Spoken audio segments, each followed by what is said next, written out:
Hello everyone, welcome back to the workshop.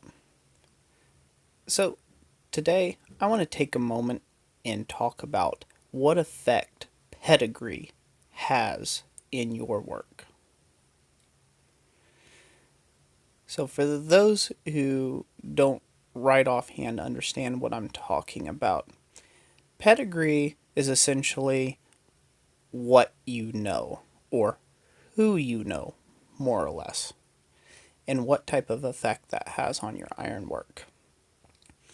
And I would like to suggest in this video that pedigree does not have any bearance whatsoever on your work. Your work is entirely your own.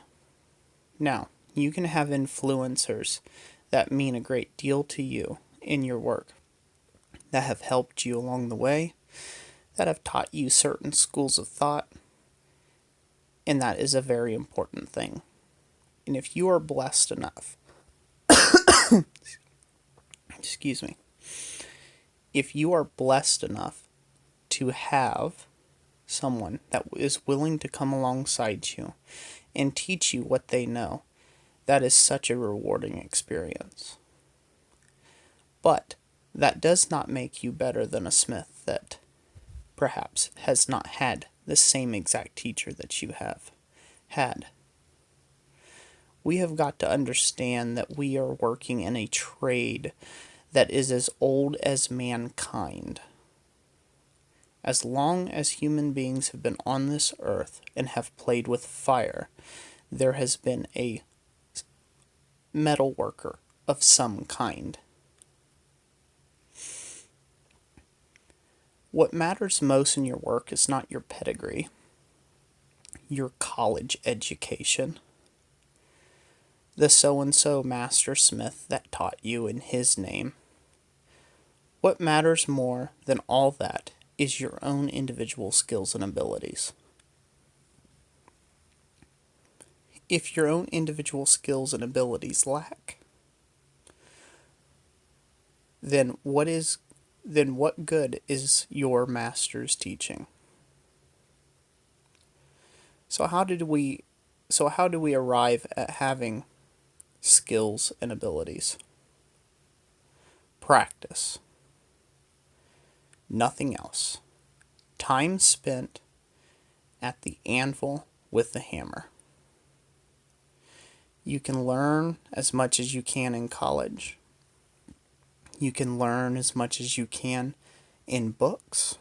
You can learn as much as you can on weekend classes or clubs or group events or hammer-ins. Or maybe you are fortunate enough to have a mentor that is willing to teach you. These are all great ways to learn. But if you have never struck hot iron, or you have not struck enough hot iron, you are not going to be as well-rounded as you could be. There's oftentimes, I've come across this a lot, especially when I worked in the heating and air conditioning trade. Some guy, because of his military career, would come out to my job site that I was running as a 16-year-old kid working heating and air conditioning, and would try to take and instruct me how I was going to do things. Simply because of my age. Simply because he had done more things, maybe he had saw more stuff in his life than me. So he had a certain amount of pedigree. But the simple fact remained, I had more time at the craft than he did. I had more hours spent at the hammer and the anvil, so to speak. Or, in that case, more hours spent in attics and basements and dealing with angry customers. But enough about that. So, don't let anybody get you down about what you know or what you supposedly don't know. Just keep hammering away at the anvil. Keep practicing your craft. And this craft will be gone will be here long after you are dead and gone.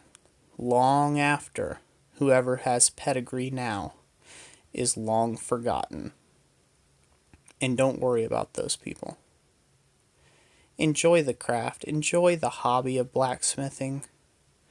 Enjoy the love and the glow of hot steel being worked upon an anvil under a hammer.